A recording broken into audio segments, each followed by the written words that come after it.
Good morning, everyone. Fall has arrived on the calendar. It feels a little bit like it this morning, and that means we are still in the middle of the hurricane season. Storms in the Atlantic can make their way into the Gulf. WCBI Chief Meteorologist Isaac Williams is here to talk about what has been until now a really quiet hurricane season. Good to have you here, Isaac. Happy to be here. Yeah, as you mentioned, super quiet so far, but no, not so much. Hurricane season starts in June, right? Yep, June 1st. We're sort of watching the tropics, nothing going on, and now, boom, here we are. Eerily quiet. We had, three named storms, and then it was just nothing for probably 2 months. And then now we've got 2 named storms, 3 other areas in the Atlantic to watch. One we're watching kind of more than the other 2, but sure. Yeah, we're so the peak of hurricane season is technically September 10th. Okay. But we can get really active still into October, as we've seen in recent years, and we were kind of hoping that eerily quiet stretch would stick around, but obviously so we're technically really on the downside of things now when it's turning up. Yeah. So, technically speaking. Technically, yeah. So Fiona, let's talk about Fiona, where she is, where she's going, all of that. Yeah, so it moved over to Puerto Rico and the Dominican Republic, lots and lots of issues there. Now, kind of passing Bermuda is a really strong hurricane, and then not randomly, but kind of moving up into eastern Canada, the provinces up there, typically an area that doesn't see any tropical activity because of the cooler waters, unfavorable stuff happening. But because it was so strong to begin with, it's going to take some time to weaken, and just that area of Canada doesn't see much. Hardly ever. Talk to us a little bit about what those warm waters do to sort of give it that firepower. Yeah, firepower. Hotter the air, the water, I should say, the stronger the system could potentially be. And the Gulf and the Caribbean, we haven't seen any systems here, so that water is untapped, and it's even warmer than some of the water that is feeding Fiona. And so that's the reason we're kind of extra vigilant of anything that might be entering the Caribbean and the Gulf, because it could be kind of a powder keg. Think about a severe weather season. Right. In April, you hear us say, well, if we get to 85 degrees, it could be super stormy. Right. That's the same concept of hurricanes. The warmer the water, the potentially stronger the hurricane could be. All right, so what else are we watching outside of Fiona? So we have this, it's called Invest 98L.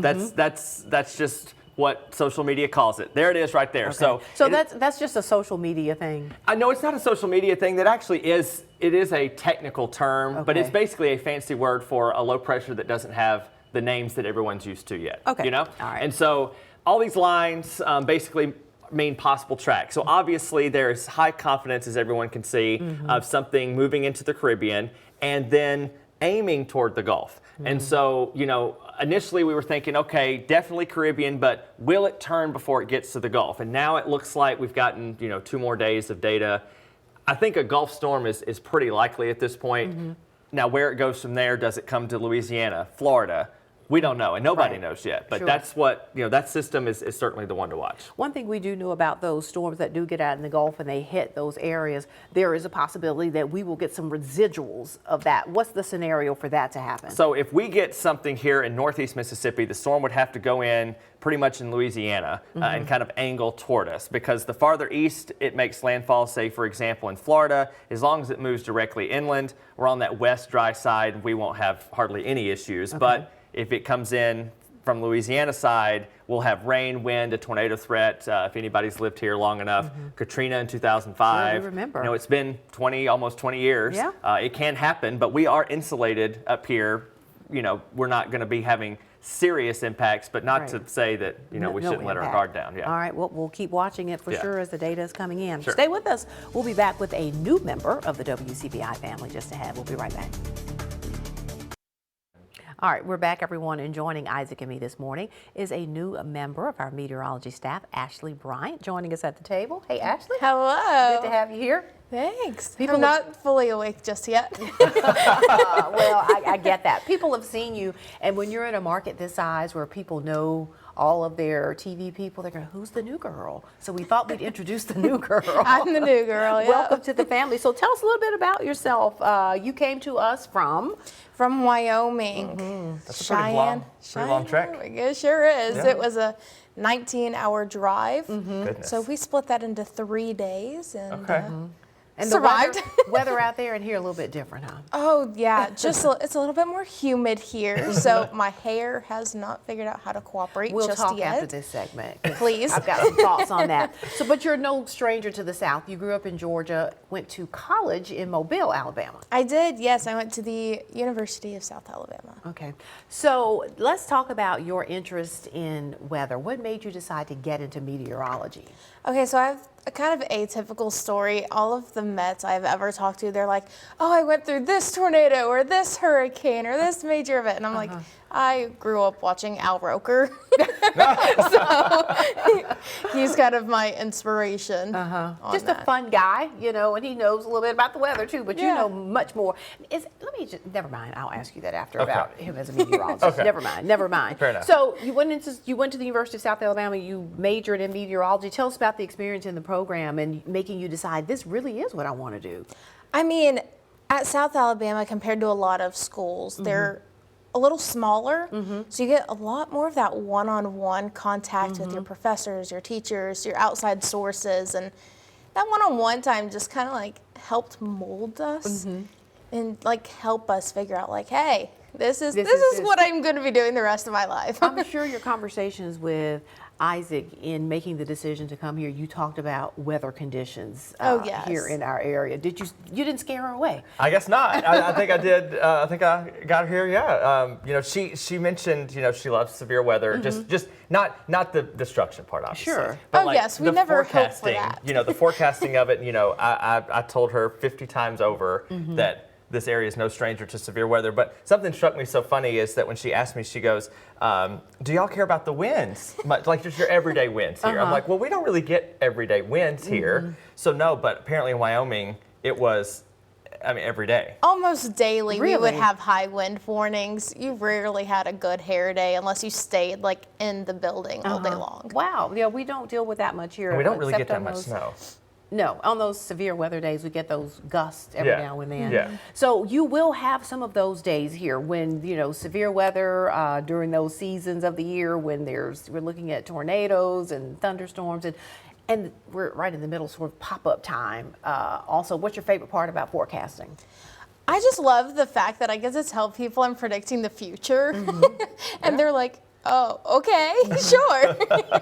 You've done this long enough to know now that you're going to get blamed when the Oh, weather yes. is bad, but they're going to praise you when it's great. So it's sometimes to get with the Absolutely. bad. You get that? Oh, yes. Yeah, I dealt with that quite a bit up in Wyoming. Absolutely. But I feel like now I'm here, I'm back at, home. I'm closer to what I've experienced most of my life. Sure. So it gets a little easier, I think. All right. Well, we're glad to have you here. Yes, so happy to Welcome have the you. family. And Yes. look for her in I the was going to mornings. ask you, tell us when we can see her. Yeah, so you'll be seeing her all of, in the morning shift for the next few weeks. And then, we are, kind of mantra here is that we want everybody to do every shift. But here in the near term, you can see her on WCBI Sunrise and Midday. All right. Well, you got to get used to getting up early, okay? Yes, ma'am. Welcome again. Thank Good you. to have you. All right. Living on the Edge. What does it mean and how can it change lives? We've got that story next on Mid Morning.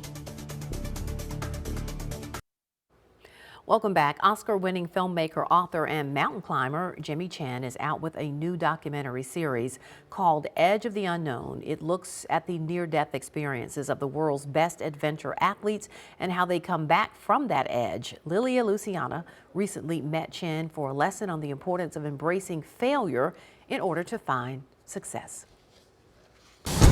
For almost 2 decades, Jimmy Chin has made it his life's work to dangle perilously close to the edge.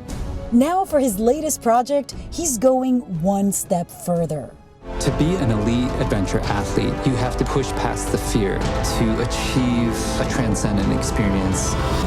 Sometimes the only way to find the edge is to go over it. His new series, Edge of the Unknown, brings together some of the world's elite extreme athletes and explores the moments they come face to face with death. On my first couple trips, I was really scared not just on I might get hurt, but like there was a death component. What does it take to excel at something where you're really putting your life on the line? One thing that you have to be willing to do is you need to be willing to fail. because it's always about this process of failure, learning from the failure, and moving forward. From getting buried in an avalanche, stalked by a polar bear, to almost drowning after going over a 60-foot waterfall. These stories are about how they react, reset, and keep going. We spent days rigging on the route. Chin says he's looking to do more than take viewers on an extreme adventure. For him, it's a lesson in turning failure into success. Were you comfortable with failure? I think that was one of my biggest hurdles, is that I was brought up to perform perfectly, whether that was playing the violin or swimming competitively. But in that process, I also did learn that you had to try things multiple times until you got it, right? Chin began scaling mountains as a teenager. He was one of the first Americans to successfully ski from the summit of Mount Everest and made history reaching India's Meru Peak. It's hard to not imagine your friend falling through the frame to his death. In 2019, Chin reached the pinnacle of filmmaking, earning an Oscar for Free Solo. There's this idea that this athlete is just chasing the adrenaline of exploring the easiest way to die. And it's quite the opposite. It's that transcendent experience where you are in a state of flow where everything else falls away and you're in a space of non-thought and the world slows down, and it's just this incredible experience. Anybody watching an elite athlete who faces death in that way thinks, well, that's a death wish. But on the contrary, the people doing that seem to me like the ones who are living the most fully. I couldn't have put it better. That is a big part of what I think is a misperception around what these athletes do and who they are and why they do it. You know, it is to live and to live fully. Here we go. And the explorer he is, that also means branching out. His latest passion, surfing. It's nice to have something like this where there's no pressure because I'm not a professional surfer. It's why he keeps coming back to Kelly Slater's surf ranch. And it's like a perfect wave. And there's like a really great opportunity of a progression here. He says it's good for pros and beginners. All right, let's do this. It's about embracing the moment. Just get out there and try. I'm originally from Puerto Rico. That's it, really. I should not tell you that, so you don't expect that I'm gonna surf good. At the surf ranch, I came face to face with failure once, twice, and eventually. It's all part of Chin's philosophy in life, in the water. He says, just Commit and figure it out. You'll figure it out. Lilia Luciano, CBS News. A trailblazer, a star, a father. The story of Sidney Poitier, next on Mid Morning. Welcome back. The late actor and cultural icon Sidney Poitier was an international star, appearing in dozens of movies over his incredible career. He made history as the first black man to win the Academy Award for Best Actor. Oprah Winfrey is honoring his legacy with a new documentary she produced called Sidney. The world I knew was quite simple. The stories shared in Sidney are told by the one person who could tell them best, Sidney Poitier. I said I am going to become an actor. It's his story in his words. Pamela Poitier is one of his 6 daughters. Because no one can tell you who Sidney Poitier is except Sidney Poitier. I never thought about what I looked like. I didn't know what a mirror was. And I love it the way he goes, I didn't know what a mirror was. Yes. Oprah produced the Sidney documentary, and she recorded the interview featured throughout the film. It was done for her Masterclass TV series back in 2012. And that interview ended up lasting 2 days. We have over 8 hours of conversation with him that becomes the spine of this movie. And the reason why it's the spine of the movie is because he had the foresight then. I didn't like it one bit. I called him to plead with him. He said, you can only air this one time. He says, I have told my story in a way that my family has not heard me speak before, and this is all they will have of me when I'm gone. Poitier's family gave Oprah permission to use the interview one more time. We spoke with 3 of the late actor's daughters, Pamela, Anika, and Sidney. This was the first time they had all gathered together since their father's death. The extraordinary man that the world knows my dad to be is the extraordinary man that he is in the quiet moments when he's at home. When you all were growing up, what did you think your father did? Well, we didn't know. One time we thought he was a saxophone player because we went to Paris and he was in this basement with Louis Armstrong and Paul Newman, and he was playing the sax. Yeah. And we thought, okay, he's a musician. Okay. Okay. It wasn't until we were allowed to see Lilies of the Field. Get up there and tie off that side. And so when you saw him in Lilies of the Field, Pamela, what did you think? I thought he was a contractor. Right?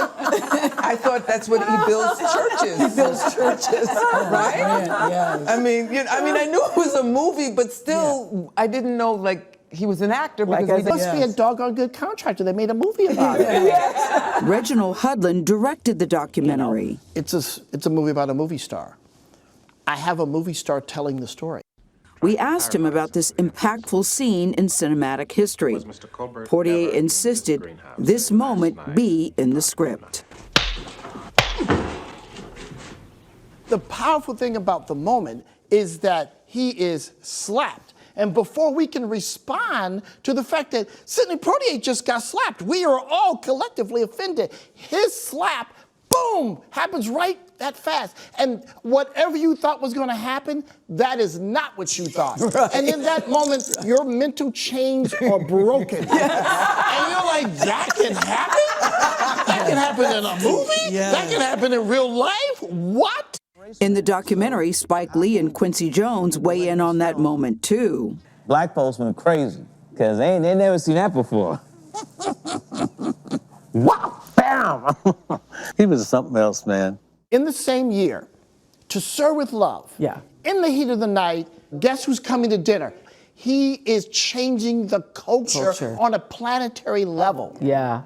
But there was a part Poitier refused to play. There was a role as a janitor, which he didn't mind being the janitor, but in the characterization of the janitor's daughter is murdered and thrown on the lawn, and he is not given any lines of recourse to respond to that. And he said he could never play that role, which was going to pay him $750 a week at the time. That was a lot of money. At the time, when he was making $75 a week as a dishwasher.